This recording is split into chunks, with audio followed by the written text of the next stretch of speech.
السلام علیکم ورحمۃ اللہ وبرکاتہ، نحمده ونصلی علی رسولہ الکریم، اما بعد فاعوذ باللہ من الشیطان الرجیم، بسم اللہ الرحمن الرحیم، رب اشرح لی صدری ویسر لی امری واحلل عقدۃ من لسانی یفقہوا قولی۔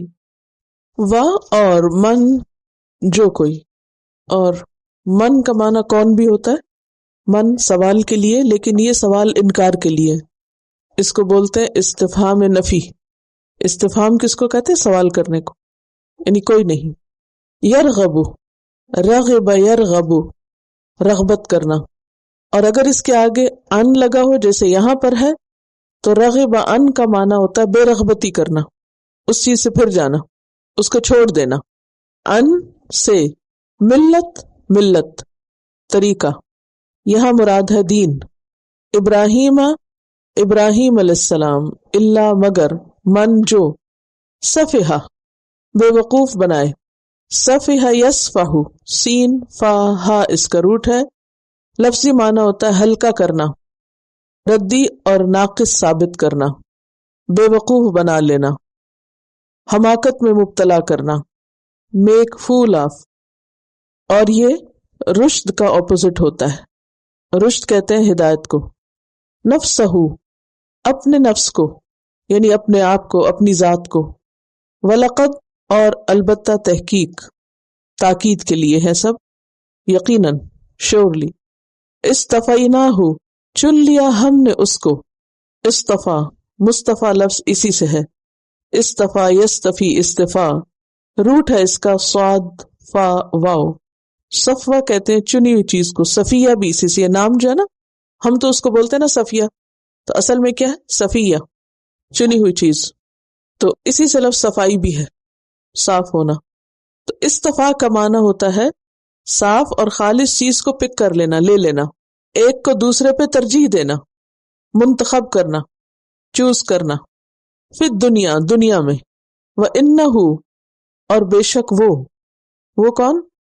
ابراہیم علیہ السلام، فی الآخرۃ، آخرت میں، لمن الصالحین، البتہ صالحین میں سے ہوں گے، رائٹیس پیپل میں سے ہوں گے۔ اور روٹ کیا ہے؟ صاد لام ہا، اصلح یصلح کا معنی ہوتا ہے اصلاح کرنا۔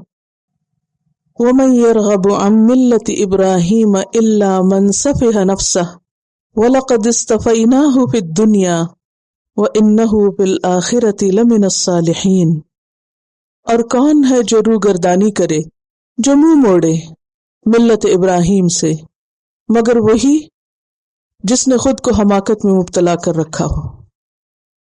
ملت ابراہیم کیا تھی؟ ابراہیم علیہ السلام کا طریقہ۔ ابراہیم علیہ السلام کا طریقہ کیا تھا؟ خالص توحید کا طریقہ، ہر شرک سے پاک، صرف اور صرف اللہ کا بندہ بننے کا طریقہ۔ جب ابراہیم علیہ السلام نے کہا تھا انی وجہت وجہی للذی فطر السماوات والارض حنیفا وما انا من المشرکین، کہ میں نے ہر چیز سے رخ پھیر کر اپنا رخ کس کی طرف کر لیا؟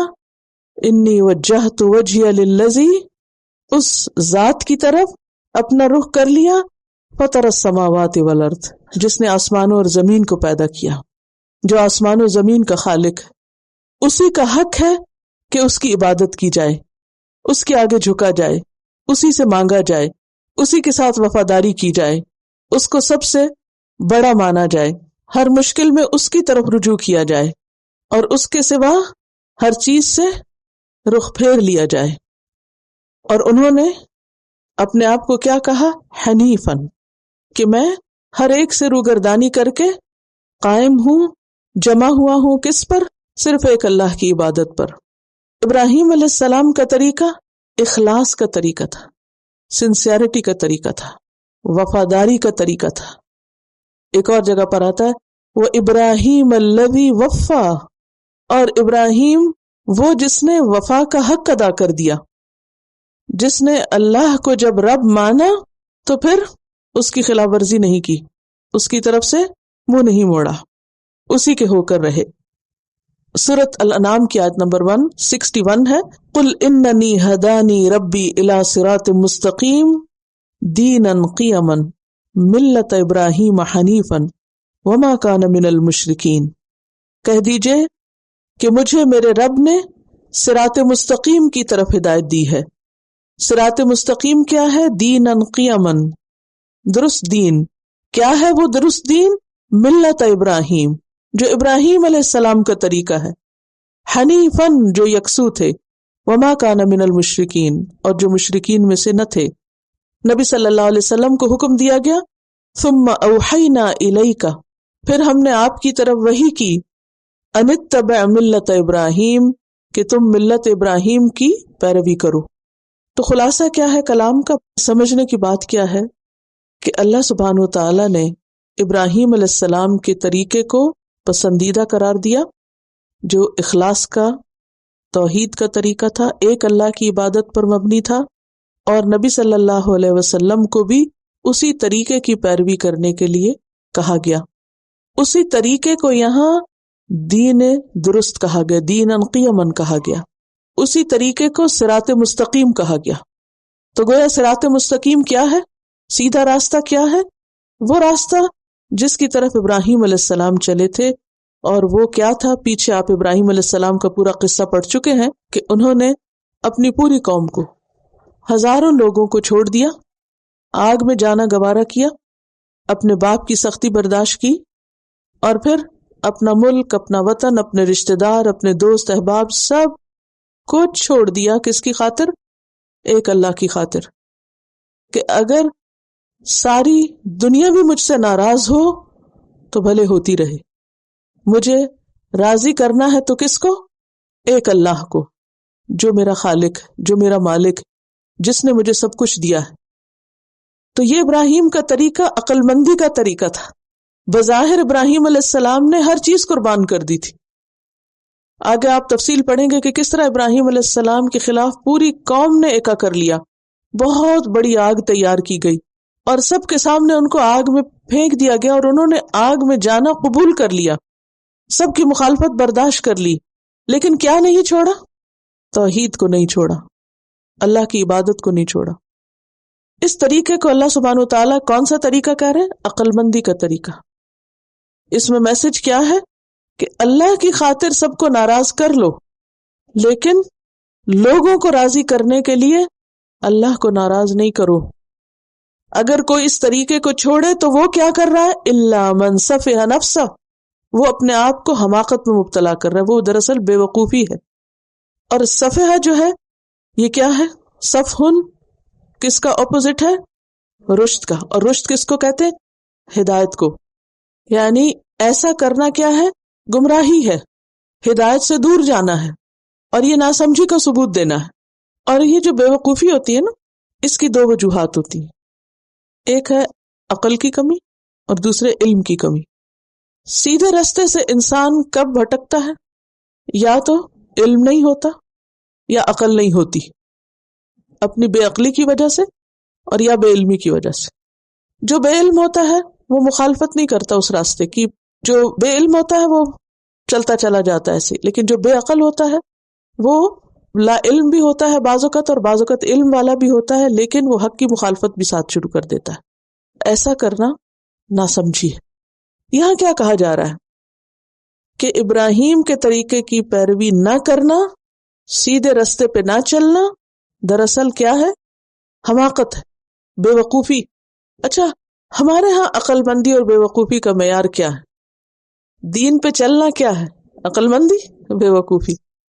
تو اللہ سبحانہ وتعالیٰ کیا کہتے ہیں؟ الا انہم ہم السفہاء، کیونکہ منافقین سے بھی جب کہا جاتا تھا نا، وَإِذَا قِيلَ لَهُمْ آمِنُوا كَمَا آمَنَ النَّاسِ، ایسا ایمان لاؤ جیسے یہ صحابہ ایمان لائے، قَالُوا أَنُؤْمِنُ كَمَا آمَنَ السُّفَهَاء، وہ سمجھتے تھے کہ ایمان لانے والے تو بے وقوف ہیں، اتنی مشقتیں برداشت کر رہے ہیں، کیا ہم ایسا ایمان لائیں جیسے بے وقوف ایمان لائے؟ تو اللہ سبحانہ وتعالیٰ نے کیا کہا؟ الا انہم ہم السفہاء، خبردار، بے شک وہ خود ہی بے وقوف ہیں جو دین پہ نہیں چل رہے، ایمان قبول نہیں کر رہے، ولکن لا یشعرون، لیکن وہ شعور نہیں رکھتے۔ تو ومن یرغب عن ملت ابراہیم الا من سفہ نفسہ، کون ہے جو ابراہیم کے طریقے سے روگردانی برتے، توحید کا راستہ چھوڑ کے شرک کی طرف آئے، ہدایت چھوڑ کے گمراہی کی طرف جائے، اور پھر وہ اپنے آپ کو عقل مند سمجھے، تو بات یہ ہے کہ خواہ کوئی کتنا ہی بڑا علامہ دہر کیوں نہ ہو، کتنا بڑا اسکالر کیوں نہ ہو، کتنا ہی سمجھدار دنیاوی اعتبار سے کیوں نہ ہو، کتنا ہی مالدار کیوں نہ ہو، لیکن اگر وہ اپنے خالق، اپنے مالک کا وفادار نہیں، جس نے اس کو بنایا، جس نے اس کو رزق دیا، جس نے اس کو عقل سمجھ دی، اگر وہ اس کا نہیں تو پھر وہ کیا ہے؟ وہ ناسمجھ ہے، بے وقوف ہے، احمق۔ وَلَقَدِ اصْطَفَيْنَاهُ فِي الدُّنْيَا، اور البتہ تحقیق ہم نے اسے دنیا میں چن لیا تھا، ہزاروں لوگوں میں ابراہیم علیہ السلام کو اللہ نے چن لیا۔ کیوں چنا؟